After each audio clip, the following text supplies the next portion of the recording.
ನಿನ್ನೆಯಿಂದ ತಾವು ಪಾದಯಾತ್ರೆ ಪ್ರಾರಂಭಿಸಿದ್ದೀರಾ, ಇಲ್ಲಿವರೆಗೂ ಅದ್ದೂರಿ ಯಶಸ್ಸು ಕಾಣಿಸ್ತಾ ಇದೆ. ಇದ್ರ ಬಗ್ಗೆ ಏನ್ ಹೇಳ್ತೀರಾ ಸರ್? ಏನು ಇವತ್ತಿನ ದಿನ ಎರಡನೇ ದಿವಸದ ಪಾದಯಾತ್ರೆ ಸಾವಿರಾರು ಲಕ್ಷಾಂತರ ಸಂಖ್ಯೆಯಲ್ಲಿ ನಿಖಿಲ್ ಕುಮಾರಸ್ವಾಮಿ ನೇತೃತ್ವದಲ್ಲಿ ಇವತ್ತು ನಡೀತಾ ಇದೆ. ಮೊನ್ನೆ ಕುಮಾರಣ್ಣವರು ಉದ್ಘಾಟನೆ ಮಾಡಿದ್ರು, ಅಶೋಕ್ ಅವರು, ಕುಮಾರಣ್ಣವರು. ಇವತ್ತು ದೇವೇಗೌಡ ಅಪ್ಪಾಜಿ ಅವರು ಬಂದು ಇವತ್ತು ರೈತರನ್ನ ಕುರಿತು ಆ ಉರಿ ಬಿಸಿಲಲ್ಲೂ ಸಹ ಯುವಕರನ್ನ ನಾಚಿಸುವ ರೀತಿಯಲ್ಲಿ ನಿಂತು ಅವರು ರೈತರನ್ನ ಉದ್ದೇಶಿಸಿ ಮಾತಾಡಿದ್ದಾರೆ.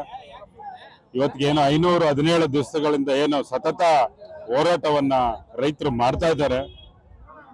ತಮ್ಮ ತುತ್ತಿನ ಚೀಲವನ್ನ ತುಂಬಿಸುವಂತ ಅರ್ಧ ಎಕರೆ, 1 ಎಕರೆ, 2 ಎಕರೆ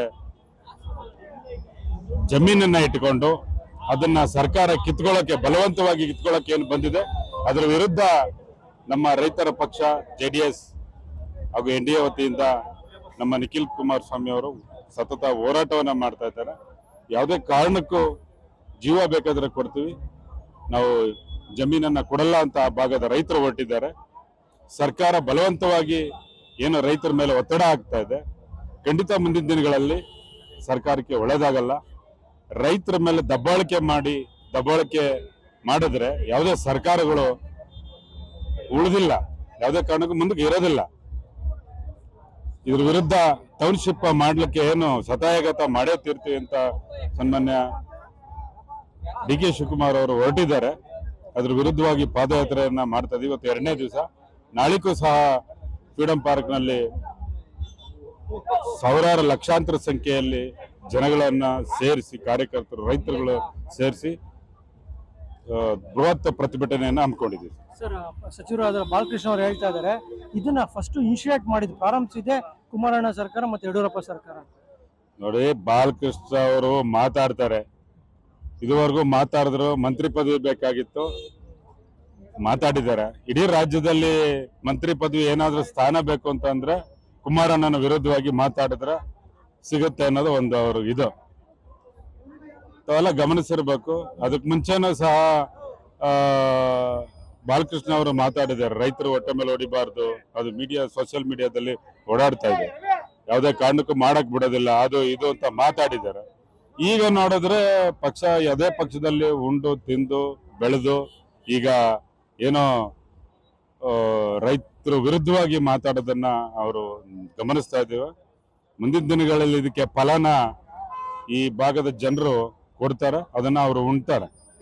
ಹೋರಾಟ ಸರ್ ನೋಡಿ, ನಾವು ಸಹ ನೋಡಿ, ನಾನು ಕಳೆದ ಬಾರಿ ಏನು ನಿಖಿಲ್ ಕುಮಾರಸ್ವಾಮಿ ಅವರು ಅಲ್ಲಿ ಪಾದಯಾತ್ರೆ ಮಾಡಿದ್ರು, ನಾನು ಸಹ ಭಾಗವಹಿಸಿದ್ದೆ.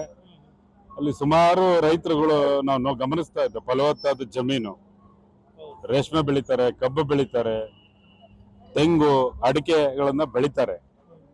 ಅದರಿಂದ ಇದು ಎಲ್ಲಿವರೆಗೂ ಹೋರಾಟ ಅಂತ ಅಂದ್ರೆ ಇದು 2 ದಿವಸದ 3 ದಿವಸದ್ದಲ್ಲ, ಸತತವಾಗಿ 517ನೇ ದಿನ ನಡೀತಾ ಇದೆ ಅಂದ್ರೆ ಅದು ನಿಲ್ಸೋವರೆಗೂ ಬಿಡೋದಿಲ್ಲ.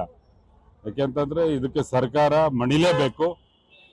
ಈ ಹೋರಾಟ ನಡೀತಾ ಇರೋದು ನಮ್ಮ ನಿಖಿಲ್ ಕುಮಾರಸ್ವಾಮಿ ಅವರು ಮುಂದಾಳತ್ವ ವಹಿಸಿ ರೈತರ ಪರವಾಗಿ, ಏನೋ ಯಾವುದೇ ರಿಯಲ್ ಎಸ್ಟೇಟ್ ದಂಧೆ ಮಾಡ್ಲಿಕ್ಕೋ ಬೇರೆ ಏನೋ ರಾಜಕೀಯವಾಗಿ ಮಾಡ್ತಾ ಇಲ್ಲ.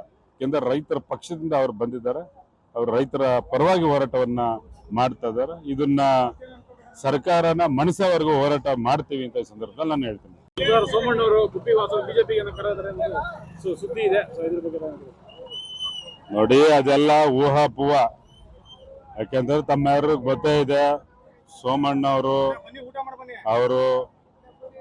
ಅಭಿವೃದ್ಧಿ ಅಧಿಕಾರ, ಅವರು ಅಭಿವೃದ್ಧಿನೇ ಮಂತ್ರ, ಮೂಲ ಮಂತ್ರ ಅವ್ರದ್ದು.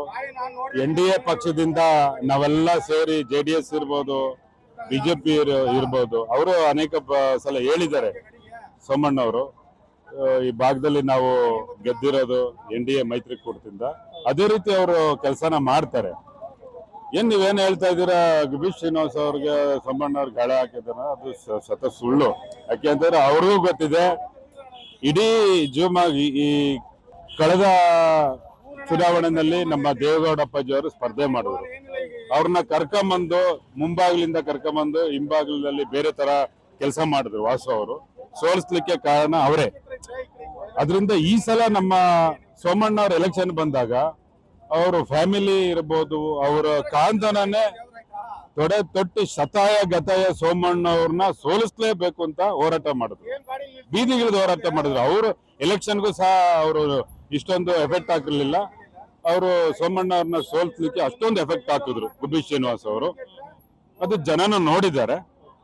ಅದು ಹೆಂಗೆ ಅವರು ಯಾವ ರೀತಿ ಅದು ಮಾಡಕ್ಕೆ ಸಾಧ್ಯನೇ ಇಲ್ಲ. ಯಾಕೆಂತಂದ್ರೆ ಅವ್ರಿಗೆ ರಾಜಕೀಯದಲ್ಲಿ ಸೋಮಣ್ಣ ಅವ್ರಿಗೆ ಅನುಭವ ಇರೋವಷ್ಟು ಆ ಭಾಗದಲ್ಲಿ ಇರೋರ್ಗೆ ಯಾರಿಗೂ ವಯಸ್ಸಾಗಿಲ್ಲ. ಅವ್ರಿಗೆ ಗೊತ್ತಿದೆ ಯಾವ ಟೈಮಲ್ಲಿ ಏನ್ ಮಾಡ್ಬೇಕು ಅಂತ ಅವ್ರಿಗೆ ಗೊತ್ತಿದೆ. ಅಷ್ಟೊಂದು ಸಾಧಾರಣವಾಗಿ ನಮ್ಮ ಮಿನಿಸ್ಟರ್ ಸೋಮಣ್ಣವ್ರನ್ನ ನಾವೆಲ್ಲ ಇದನ್ ಮಾಡೋದಲ್ಲ, ಅವ್ರಿಗೆ ಅಭಿವೃದ್ಧಿ ಮಾಡೋದೇ ಗೊತ್ತಿದೆ. ಯಾವ ಟೈಮಲ್ಲಿ ಏನ್ ಮಾಡ್ಬೇಕು ಅಂತ ಸ್ಟೆಪ್ ತಗೊಳ್ಬೇಕು ಅಂತ ಗೊತ್ತಿದೆ. ನಾವೆಲ್ಲ ಅವ್ರಿಗೆ ಹೋರಾಟ ಮಾಡಿದ್ದೆ ಗೊತ್ತಿದೆ ಅವ್ರಿಗೆ. ಅದರಿಂದ ನಮ್ಗೆ ಅದ್ರ ಬಗ್ಗೆ ಏನು ಚಿಂತನೆ ಇಲ್ಲ, ಯಾವುದೇ ಅನುಮಾನನೂ ಇಲ್ಲ.